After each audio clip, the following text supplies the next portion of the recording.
Hello, everyone. Thank you so much for being here. I am Courtney Thomas, and today I am going to talk with you about uncomplicated healthy living, how to feel good and get results and focus on what really matters. So important for all of us out there in our entrepreneurship world. So I'm going to dive right into this.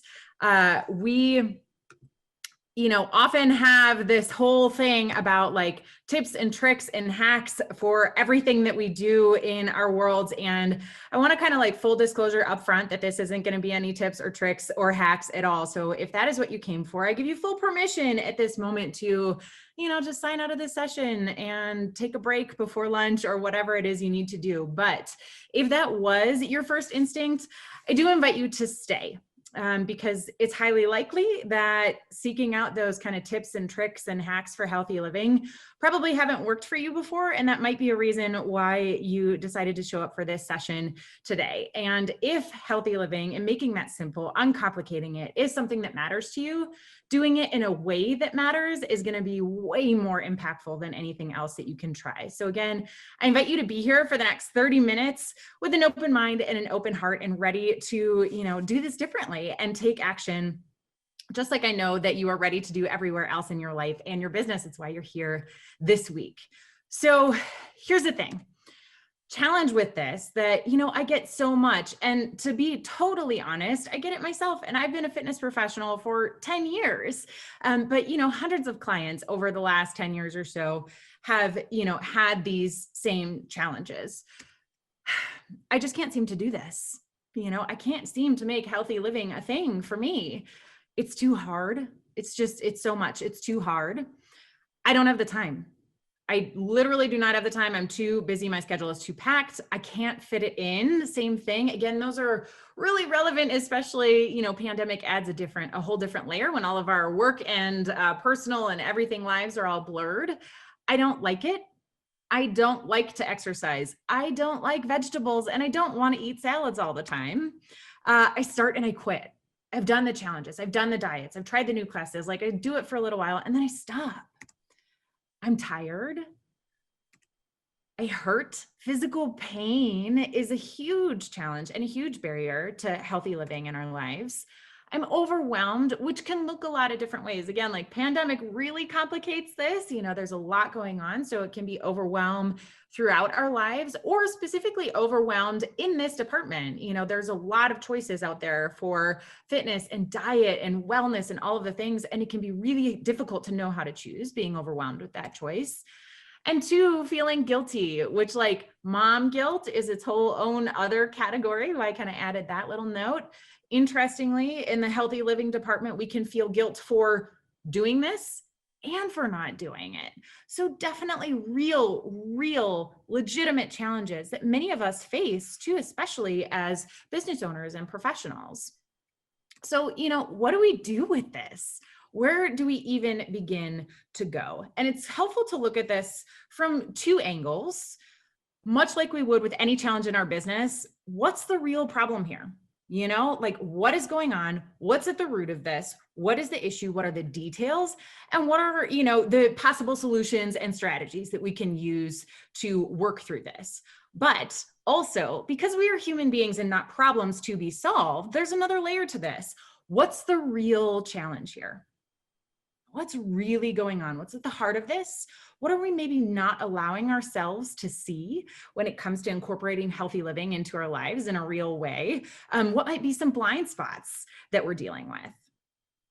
So I want to start by talking about a couple of kind of broad, more evidence-based concepts that are helpful in getting a lay of the land and really building a foundation. So a huge part of this is, it's your why, which you probably are familiar with the whole idea of starting with your why. Well, this is really important too for healthy living, for exercise, for eating, but it's also really important to be clear on the difference between a right why and a wrong why. Here's the thing with healthy living. Oftentimes when we decide to do things for our body or for our health, we don't stop to ask ourselves, how we're really thinking and feeling about what could potentially be kind of a big change in our lives. We jump straight to that doing. And then we do for a little while and we stop doing. That was one of the challenges that I named. We want a magic bullet. And it is somewhat natural to assume that whatever the latest magic bullet is, or what's working for your friend or your mom or your coworker or whatever, is going to be the thing for you. It often isn't the thing that works. We can't expect a real solution without doing a little bit of digging into this piece of things, taking a little bit of time to reflect on societal and cultural and familial messaging, internalized conditioning, stuff that's been shaping our beliefs about exercise, about movement, about food, about what healthy and strong really might mean for us. And the problem with a wrong why versus a right why is that it starts us off on the wrong foot in the wrong direction. When we're using something that's externally based, we don't have any ownership over that, over the process or the outcome. And that just does not set us up for success at all. When it's coming from external standards or influences, it's not an effective motivator. It leads to unachievable goals, discouragement, and an overall dislike of, physical movement, and even the idea of like the word healthy in our lives. Not fun, not something that's going to work for us. So we've got to shift our whys to be a little bit more internal versus external, that make sure they carry meaning for us. And meaning and awareness are really, really important. This is especially relevant around exercise and movement. Our meaning for movement is often shaped by our past experiences. And we want to gain an awareness of that in order to shift our awareness of our meaning and create a new one that aligns with a right why. So if our past experiences around movement err toward the negative, typically we feel like movement is a chore and like nobody wants to do their chores, right? And if I just say the word to you in this session of like gym class, what comes up, right? A lot of us have like negative meanings around that. Well, that carries throughout our lives. If we do happen to have positive experiences with movement throughout our lives, movement it becomes a gift. It feels like a gift. That's ultimately where we want to shift. So awareness of where your meaning has been allows us to shift it. That's a huge, huge step. Sorting through those beliefs, those expectations, those wrong whys. A really, really big part of shifting this meaning is getting to a place of autonomy. Again, scientifically speaking, that's called self-determination theory. And basically what this says for us is that if we have the perception that something is making us feel controlled, like somebody is telling us exactly what to do and how to do it, we're not going to do it, right? We're going to rebel against it, at the very least, like avoid it or resent it. But if we feel like it's our choice, like it's something we enjoy and we want to do, that's a whole different story. We have ownership over that, again, over both the process and the outcome. And we have motivation that makes us feel good. So these two things really combine to build the foundation of our right why that speaks to, who we want to be and how we want to feel. So this kind of becomes sticky in its execution sometimes.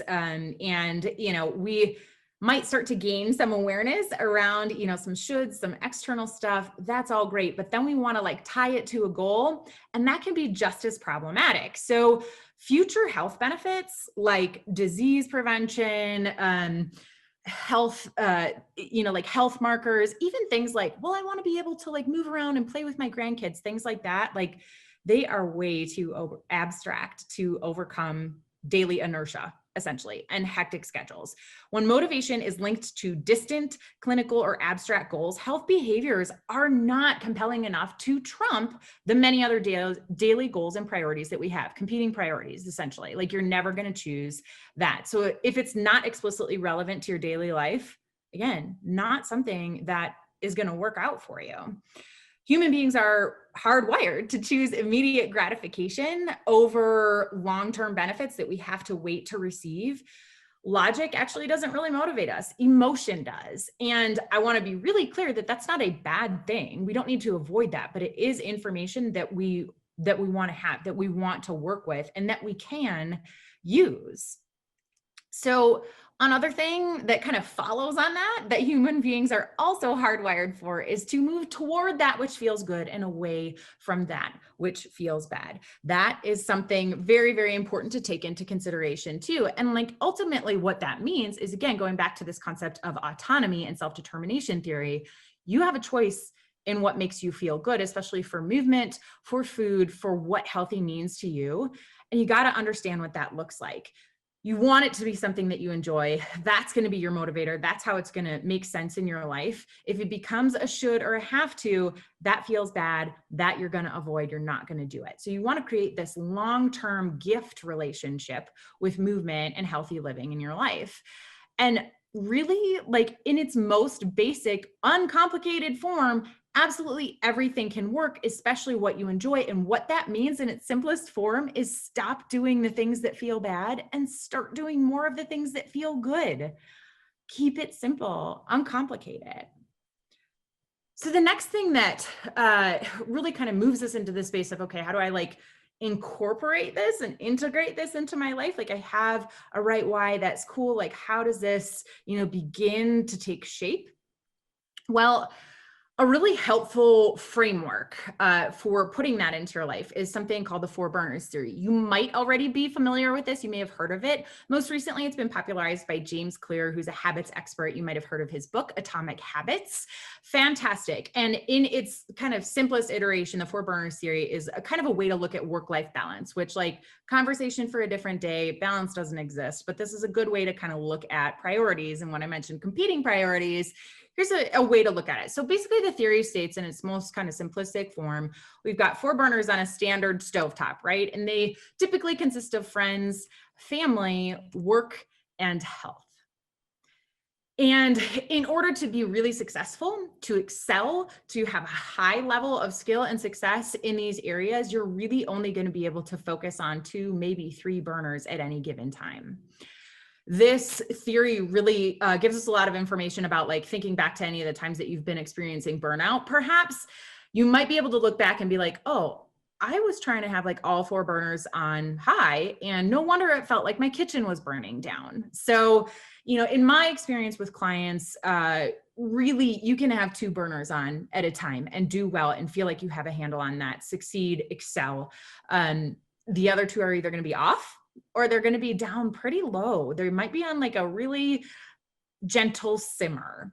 And again, there's nothing wrong with this. It just helps us to see, what trade-offs might look like in our life for our priorities. So there are a couple of ways to approach these burners as well, and these priorities in our lives. 3 kind of common, like, basic ways. One is to outsource a burner or a part of a burner, right? That might look like delegating certain things at work, hiring a new employee, seeking out childcare in the family department. In health, it might look like hiring a personal trainer or purchasing delivered prepared meals to take that off your plate. Another approach is to embrace constraints, which ultimately means like getting really, really clear on like what the tasks underneath those priorities look like, right? So, I want to exercise a few hours per week. Well, exactly how many, which hours of the day will they be, for how long, what are you going to do during those hours? You get the picture, constraints. And the final approach, and the one that I find most naturally takes shape for most people, is seasons of life. We are in a season right now, aren't we? And it can be actually useful to embrace that versus fighting against it. Because what this means really is like, gives you the chance to accept that perhaps health isn't a priority for you and you're forcing it. Or maybe it's not a priority right now, and that is perfectly okay. Again, there are going to be trade-offs throughout the seasons of our life, but seasons change. So this is a really good way to kind of look at this overall picture.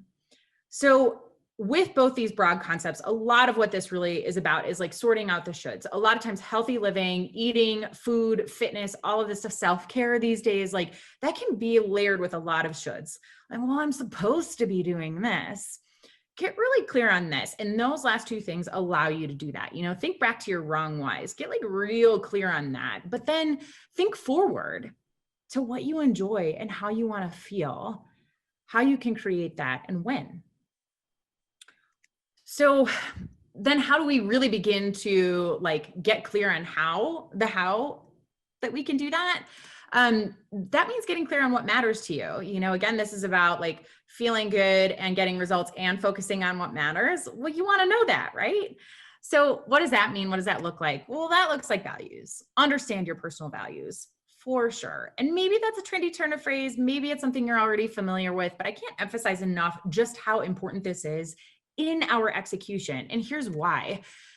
Values function as an ongoing influence and motivator of perceptions, attitudes, goals, and behaviors. So, I said that like wrong whys don't, external stuff that doesn't lead us to behavior change. Well, guess what does? Internally focused, really values-based action taking. Values are powerful and effective determinants of progress and accomplishment. Again, like if this is meaningful to you, guess what? You're going to want to make progress on it. You are going to keep reaching.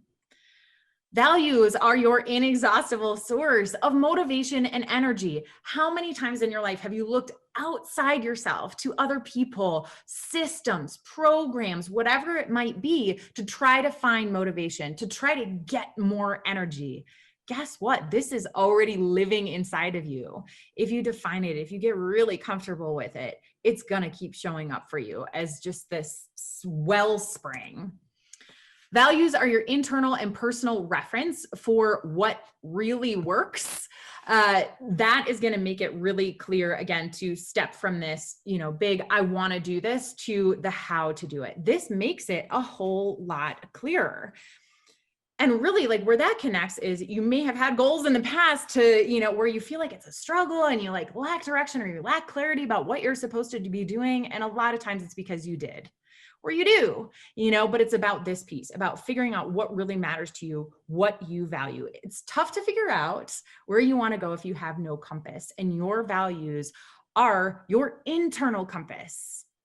I want to be super clear too, talking about shoulds. Make sure that you determine this in a very personal way. Seek out a specific exercise to determine your personal values. Don't guess at them, because you would be surprised to learn just how often we think we know our values because somebody told us what should matter to us. So make sure that it is actually what's inside your heart and soul. Because again, like this here is exactly how you start to fit in healthy living, how you start to uncomplicate it, how you craft an action plan. Your values are your foundation for this, 100%. So, I get it. Like, I haven't told you what to do still. And I told you again in the beginning here that I wasn't going to tell you exactly what to do, but I will continue to give you some ideas for how you can start to figure this out for yourself. What's going to work for you? You can take control of this in your life, just how you take control of this type of stuff for your business.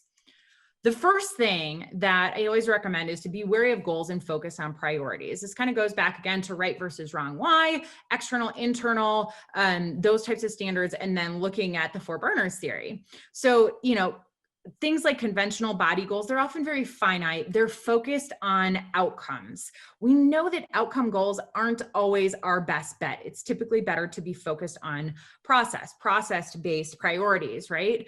You're never going to be able to accomplish an outcome without a process and habits and behaviors. So start there and put your focus there. Make it about the foundation that you just discovered, and then build the habits and behaviors on top of that. Here's one that's often really, really surprising for a lot of people. Like, give yourself permission. Give yourself permission to do this in a way that works for you. And spoiler alert, absolutely everything that you can think of counts in this. This again goes back to very evidence-based, research-based stuff. Everything counts.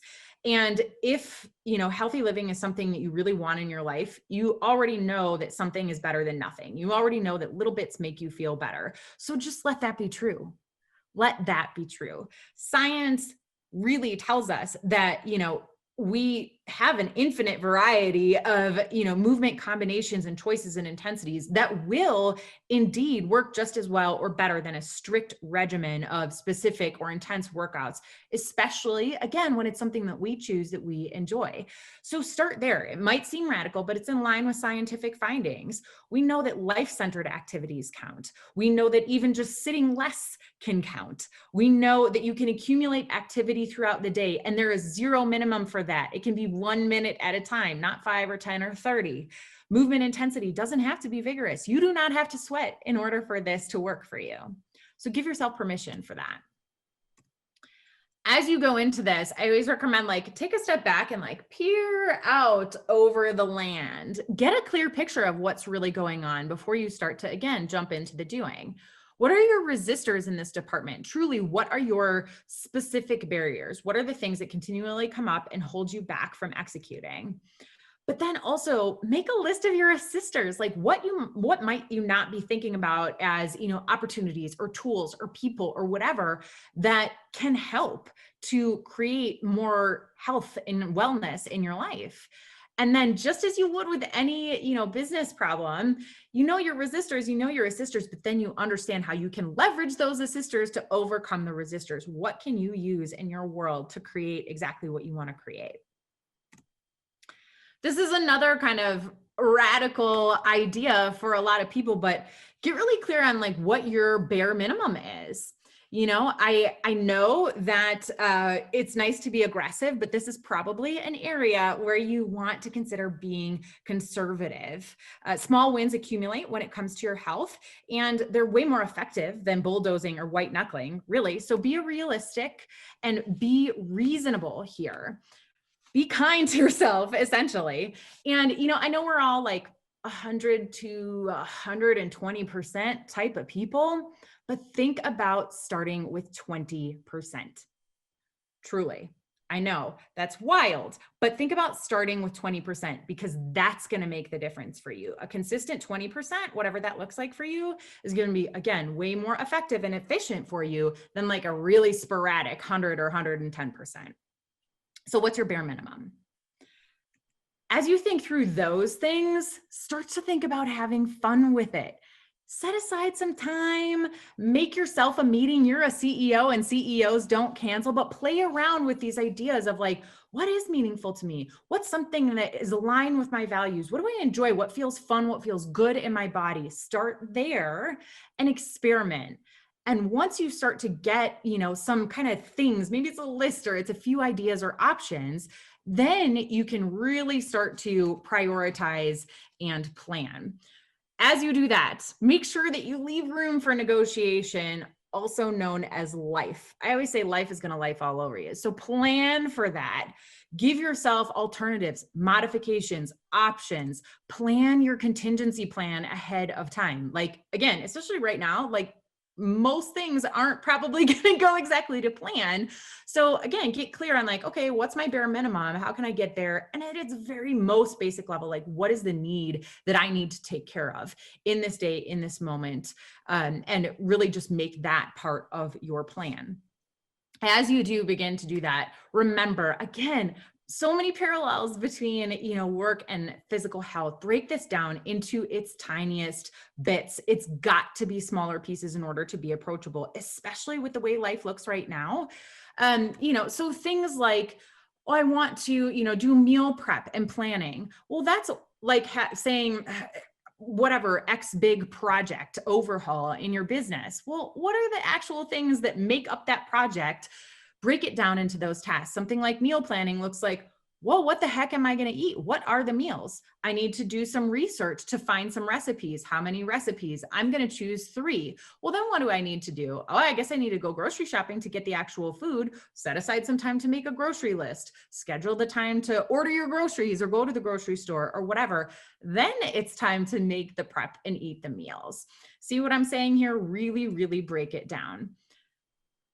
We think something like, okay, getting up from your desk more. Great. That's awesome. What's the smallest bit? How many times? When? How often are you going to do this? Really get clear on the task. Schedule that in if you need to.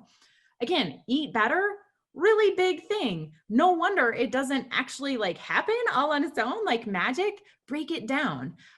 Maybe not so relevant again right now if you're not going to an office or whatever, but like a really common one is like, oh, I want to stop going out to eat so much for lunch, so I'll pack a lunch. Well, cool. What's the lunch? Like, what's it going to be? And are you going to make 4 sandwiches on Sunday? Or are you going to make a sandwich set aside, like get up 5 minutes earlier to make your sandwich in the morning before you go to work? Get really clear on breaking down the tasks. Other really small ones, walking meeting, get on the phone instead of having a Zoom, 3 deep breaths a couple of times throughout the day. Literally get outside, not even take a walk around the block, just go outside. So the biggest thing that I want you to remember and take away today is that uncomplicating healthy living in your world is a combination of self-discipline and self-compassion. Again, that's something that you already do in a lot of places in your life. You give yourself grace when you have bad days, you're accepting when you screw up, but also you balance that with consistent action, continued action. You keep showing up. That's how you grow your business. And that is how you grow your health and fitness practices. And that's not always an easy road. It doesn't always feel like the easiest thing. It's a big part of why we often skip this stuff, starting with that foundation and really digging into our internal things and how we can execute that in our lives. But here's the thing. If you're an outcome-focused person, that's actually how you make your outcome that much richer. Thank you so much for your time today. I hope this was helpful, and please feel free to reach out to me anytime on my website, email, or connect with me on LinkedIn. And here is to your uncomplicated healthy living.